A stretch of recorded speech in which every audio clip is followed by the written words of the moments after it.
Arriving in Mongolia's capital city, most polluted city in the world. Video by Indigo Traveler.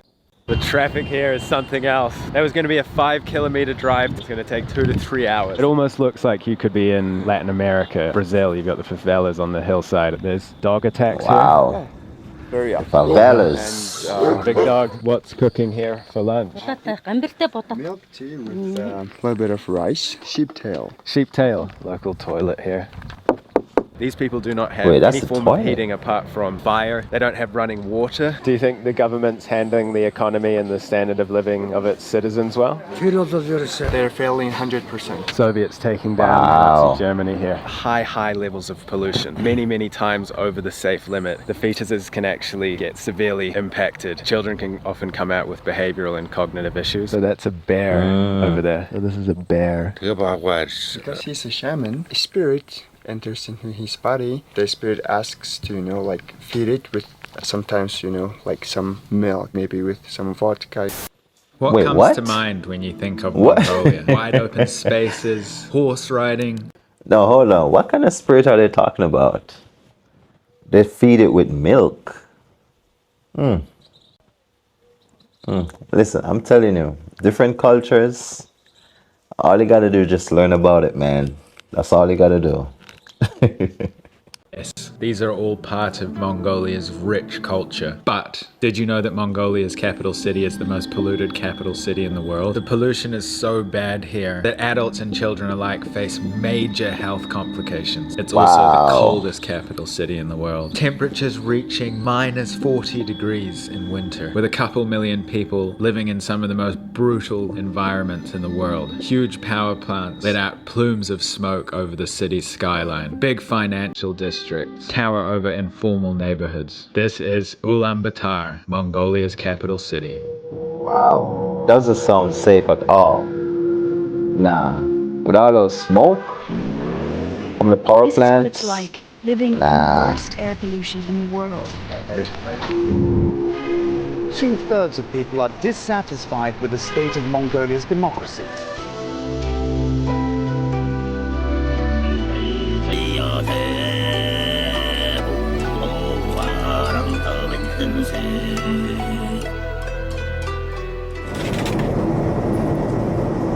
Welcome to Ulaanbaatar, capital city of Mongolia. Fascinating, extremely unique, one of the most unique cities I think I've ever been to. Big country, Mongolia, huge country, but the majority of the population actually come here to the city to look for a better life. Unfortunately, a lot of people actually fall through the cracks in this city. They come here to try and build a better life because there's less opportunities out in the plains, and they come here and it doesn't work out for a lot of them. So 50% of the city actually live in temporary housing and 50% of them live in poverty. So that means 25% of the city live in poverty. That's quite a shockingly high number. So today we're going to explore around the city, meet some local people in all different kinds of neighborhoods, the good, the bad, and the ugly, try and get a broad spectrum understanding. So Mongolia was under Soviet rule for 70 years. So you can see a lot of the kind of hangover. 70. You can see writing in Cyrillic, and you'll see the architecture through the day. It's very interesting. It's a mixture of many architectures, but you can definitely see Soviet influence radiating through the city.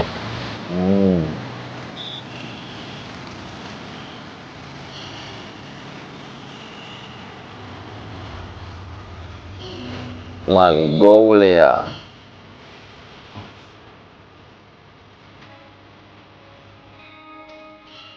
We've come to the top of this hill and you can see the scenes here are absolutely insane. Definitely not what comes to mind, at least for me, when I think of Mongolia. I think, you think of wide open spaces, horse riding, yurts, or as they're locally known here, gurs. So these neighborhoods are called gur neighborhoods, yurt neighborhoods, but you can see there's a combination of yurts and this kind of informal housing. These people do not have any form of heating apart from fire. They don't have running water. They have to go to wells to get their water. That's year round. So in winter, when it's minus 40 on average, in one of the most polluted cities in the world, they're out here getting water on their backs, walking up and down these hills, these huge sprawling neighborhoods. I mean, this is quite something profound to see. Wow. No, I had no idea it was like that in Mongolia. Wow. Like in this modern time, you know, you'd think that people, you know, around the world got like running water through pipes, you know what I'm saying? And didn't have to depend on wells for getting their water. Wow, so these people be, you know, walking with water on their heads. Man. So here's the local toilet here. Oh, that's a toilet. Wow.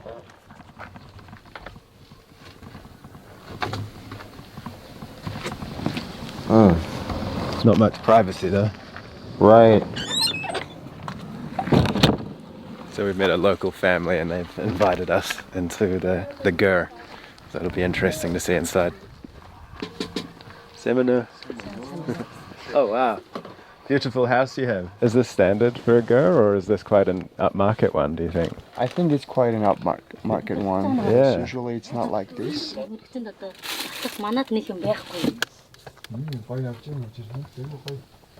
What's cooking here for lunch? Milk tea with a little bit of rice. Sheep tail. Tea. Sheep tail tea and rice. Yes. What's the temperature inside in winter in here? Very warm, so she's very satisfied. Obviously you have to go outside Okay, that's to go good. to the bathroom. Is that quite intense when you go outside because it's so cold, or are you just used to it now? Yeah, I got used to it. All right. Wow.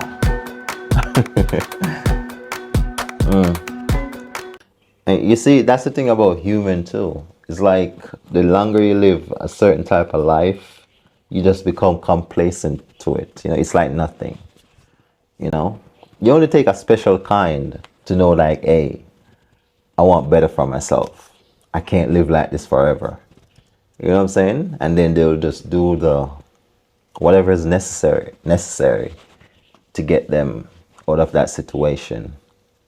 Their houses are not connected to water and heating systems, so they have to burn coal or wood to generate heat in their houses. Okay, so we've met this local lady and her son, and they've just gone to pick up some water from the well. How far do you have to Wow. walk today to get the water? Maybe 5 minutes of walk. What do you do for a living?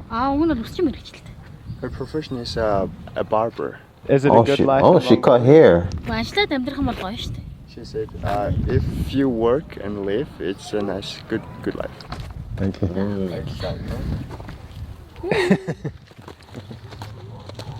So this is the well here, and here's the hose. This is the office where you pay 2 MNT for 2 liters. Very affordable. What? Okay, so we've come to one of the wells and we've met the lovely local lady that's running Wow. it. In winter, is it hard living here? Because I've heard that it's like minus 40 degrees and it's very high pollution. Yeah, the air pollution is very hard, but my job is very important job because we have to provide people with healthy and safe water. She wears like 4 layers of 3-4 layers. Nah, bro, that's cold. Listen, if you have to wear 3 to 4 layers, that's cold. That is freezing. Okay. Wow, but I didn't know like they have to pay for water. 5 cents for 2 liters. Man. Like personally, I think water should be free, you know? On a humanitarian level. You know what I'm saying? Because it's just natural resource. You know? I look at water as a necessity because it is, of course, you know? It's very essential, you know? Just as though the oxygen that we breathe, the air that we breathe, it's a natural resource, you know? So I just think that if they have the possibility to charge us for oxygen, they would. You know what I'm saying? They definitely would. But I just believe that water in general just should be free. It should be free. I don't think nobody should be paying for water. That's just my stance.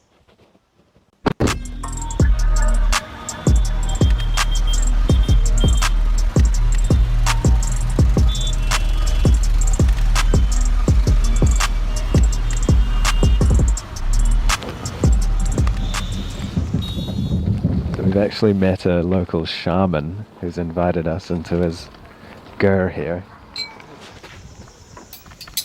Wow. So that's a bear over there. So this is a bear skin. Is it Bear expensive skin. to buy a bear skin? Approximately 800 USD. Oh, What? and these are wolf skins. Oh, there's the head. There's the nose of the wolf. Because he's a shaman, a spirit enters into his body. That spirit asked specifically to have this kind of bear skin. The spirit asks to, like feed it with sometimes, like some milk. I don't know. I didn't specifically ask, but I'm thinking maybe with some vodka, so Wow. they perceive that it is alive. And then he's doing ab workouts in the meantime. What does being a shaman in Mongolia entail? Shamanism comes from his ancestors, 4 generations above him. Okay. And he's saying that he doesn't know his ancestors well because of the anti-religious purge in 1939, the end of 1930s. Over 10,000 monks were killed by the Mongolian local government. Are you happy with the state of Mongolia at the minute? Do you think the government's handling the country well? They're not leading the country well. Rather than doing lots of mining, invest the money from the mining to other sectors like education sector. Thanks for your time. Wow. Cool. Thank you. So hold on. So that bear skin, like, what's the purpose of having that bear skin in the house? And I think they had like a wolf skin, if I'm not mistaken. I heard they mentioned something about spirits, that's what the spirit want, and they feed the spirit with milk. And listen, I'm learning, okay? I had no idea this thing takes place in Mongolia, okay? So if you're from Mongolia, feel free to comment in the comment section and let me know about these things, or they talk about spirits and stuff like that.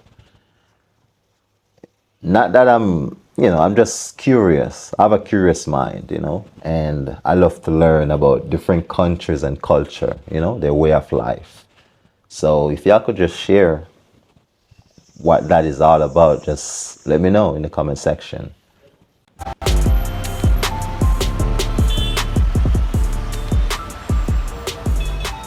So you can see above me is the pylon lines, very low, and they get very close to a lot of the buildings around here, and obviously that's dangerous to health, the radiation that comes off the cables. But then also obviously you're living in one of the most polluted cities. UNICEF put out a statement that I saw that was talking about how the fetuses of pregnant mothers are in great danger here, and it can actually, because of this high levels of pollution, many times over the safe limit, the fetuses can actually get severely impacted. The children can often come out with behavioral and cognitive issues.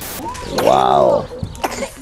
Oh Ridney is no. only 5 months old, but he's already been hospitalized 6 times. Ер нь тэгэл ингээл нүр ам хамрын даатал мод гэсээр ингээд хөхрөх ч юм уу тиймхэр шинж тэмдүүд илээ. Тэгэл ер нь шууд өчтөө доо яалдаг гэсэлмжтэй. So do you think that this is caused by the pollution? Тий, ер нь жирэмсэн болоод нөгөө тээх хугацаанд яг ингээд нөгөө агаарын бохирдлоос болоод утаатай орчинд байсаар аваад ингээд дархлаа мутаж гэх юм уу уушгиндаа юм. According to the research of UNICEF, every year 400 children under age of 5 die due to the air pollution. Toxic air could lead to an epidemic of lung cancer. It's unlivable really in terms of health. Wow. No, this is crazy. Alright, so given the fact that it's like this, right? They say almost 500 children die per year because of the pollution, right? So given that, can't the government do something about this? Like, come on. There has to be something they can do about this.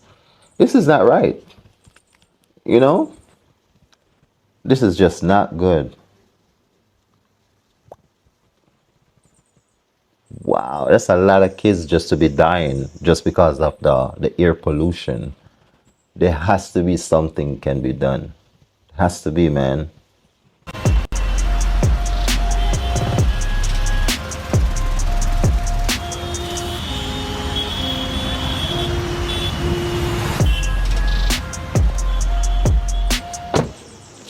We just arrived at this black market area where apparently they sell basically anything you can imagine. Been told to be careful with the camera because people don't like it too much, and there's also pickpockets around apparently, so keep an eye out. So we come to this stall here and they have little statues of Stalin, Hitler, and Lenin. Wow. So they're selling foxes here. Stalin. There's a black fox. Yeah. Wow.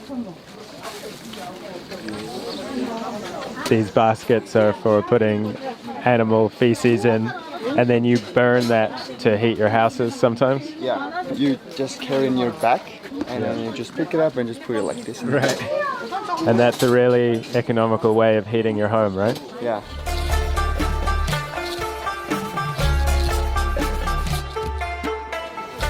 Okay, so we've met a man who's selling furniture. Have you been coming to this market for many years? 25 years she has been working. 25. How has Ulaanbaatar changed in the last 20 years?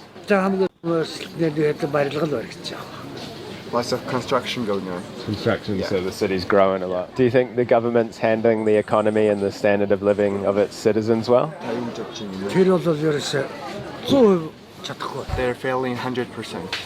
Really? What are they failing on? Before the democracy, it was all run by the government, but now everything is private, so there's no economical policy. All the private sectors are increasing prices wherever they want. What would you like to see them do?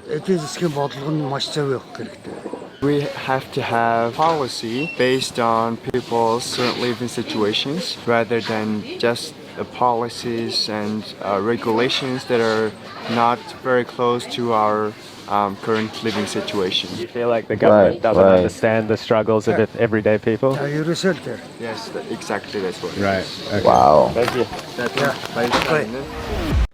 You know, I think that's what it is as well, you know. These leaders, whether you're president, prime minister, just any leader of the country, right? I just don't think they really understand the people's struggle, their day-to-day life. You know what I'm saying? Because most of them, they've never had a chance. I wouldn't say a chance, but they just never lived like that before. Like the unfortunate, you know what I'm saying? So I just think that if people should, before they get elected to run a country, I think they should at least experience what it's like to have nothing. Yeah. So they understand what other people is going through. You know what I'm saying? Because imagine you just live a life where you're just always up here, fortunate. You're not in need of anything. Right? You can't relate to the one that's down here. You can't relate to him. You know what I'm saying? So it's just like a language barrier. You don't get what they're going through. So I just think that before people get elected, they should at least live some unfortunate life before, so they understand what the majority of people is going through. I would say in other words, the minority. Yeah.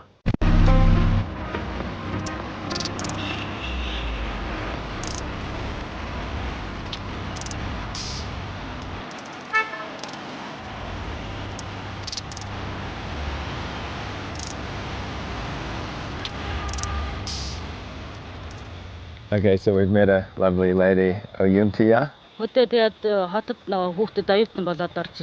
She's not from the city, she's from some other countryside area, and she came to the city 4 or 5 years ago when her kids become a student. There's much better opportunities here for your children than where you came from. The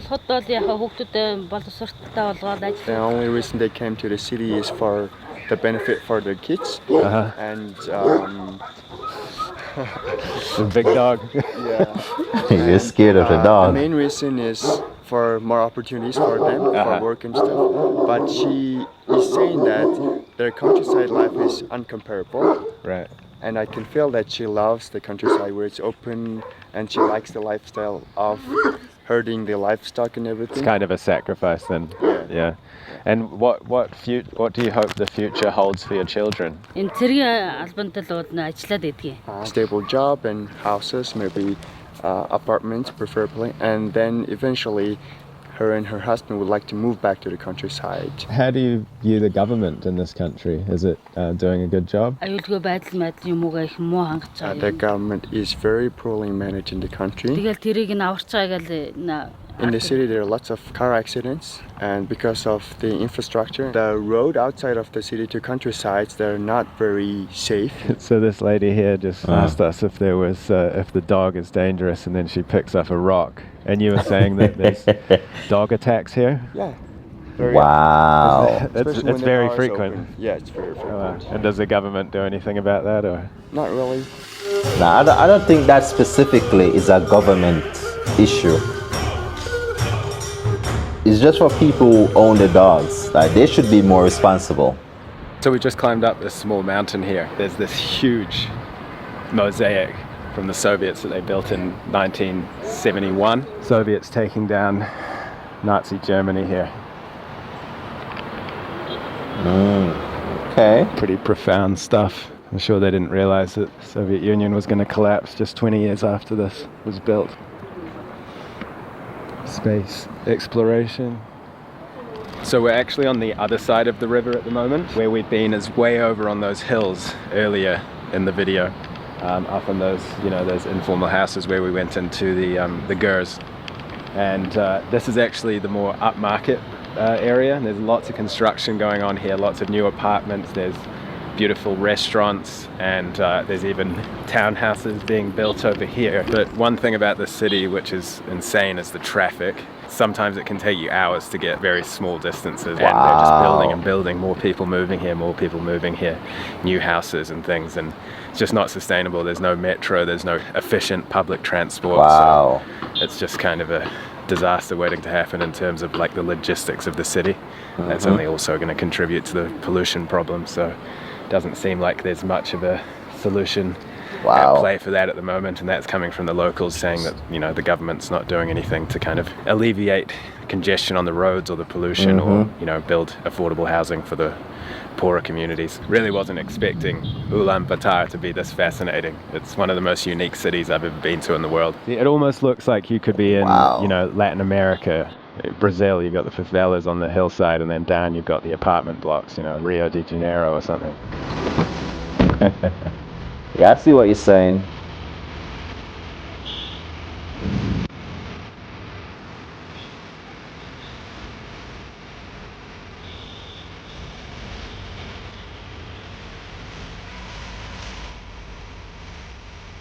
On our way driving to one of the power plants here, and the traffic's absolutely insane.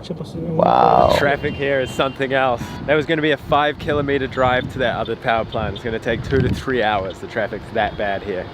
And then here we have the power plants. I thought that they had banned coal in Ulaanbaatar, but apparently that they've just brought in a different kind of coal, a more eco-friendly coal. The city has ambitious plans to ban raw coal. They want to force people to use cleaner, processed coal. But processed coal is expensive. Power plant in the background here, and there's a huge one here, and then there's another massive one that we were going to go to down the road, but like it could be like a 4 to 6 hour round trip to drive 10 kilometers. Wow. It's unimaginable, but yeah. It's crazy, man. Obviously a big contributor to making this one of the most polluted cities in the world. You imagine here in winter, when the smog's low, it's in a kind of a basin in a valley, all the smoke, the pollution from all this traffic, these power plants. Ulaanbaatar. Wow. No, man, I didn't know. I had no idea it was like this in Ulaanbaatar, Mongolia. Listen, this is why, like, almost every video I react to, I always say this, right? This is why, no matter what life you live in, okay, whatever you experience in life, you just gotta just appreciate it, okay? Because somewhere out there, someone somewhere out there is living a life that is way worse than what you're living. Okay, so the best thing to do is just appreciate life for what it is. You know what I'm saying? You're going through any struggles, just do what you need to do. Do what's necessary to get yourself out of that situation. You know what I'm saying?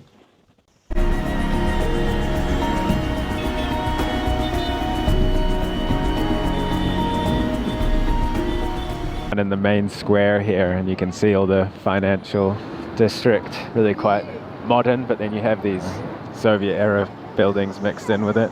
And then there's the parliament with Genghis Khan sitting in his seat there. Okay, Amber, it's an amazing day exploring Ulaanbaatar. What would you like to see change about the city? The government Ulaanbaatar. because there are lots of corruption and everything. So that needs, if that could be changed, I guess there'll be much more happy living environment for everyone. Right. So there's And lots of corruption here. Yeah. But is there freedom of speech and things? Yes, it's pretty free. We could gather here at the main square and, you know, what is it called? Protest. Yeah, protest and stuff, yeah. I guess you're talking about the corruption, and that's the parliament behind us? Yeah, so this is the parliament office, yes. Right. So that's a pretty good sign, I guess.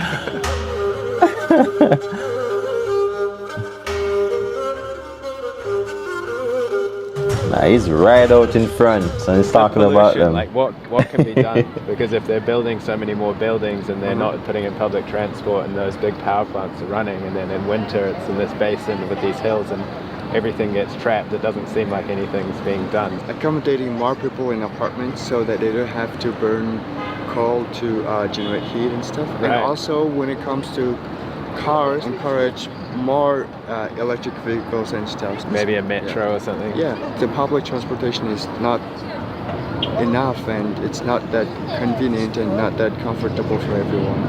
Thanks for showing me around your city, I appreciate it. You're welcome. Thanks, mate. So I hope you enjoyed that video on Mongolia's capital city. Definitely blew me away. Unfortunately, I actually got sick yet again on this trip, and I had planned on making more videos in Mongolia, but yet again, the sick gods decided to bestow on me another sickness. But I'm already feeling a lot better, and I'll be back soon with a new video. A big thank you to everybody in Mongolia who helped me out with my trip. Thank you to the local people for helping showcase life in one of the most brutal living environments in the world. Wow, man, I had no idea it was like that in Mongolia. Shout out to Indigo Traveler for this awesome video. Yeah.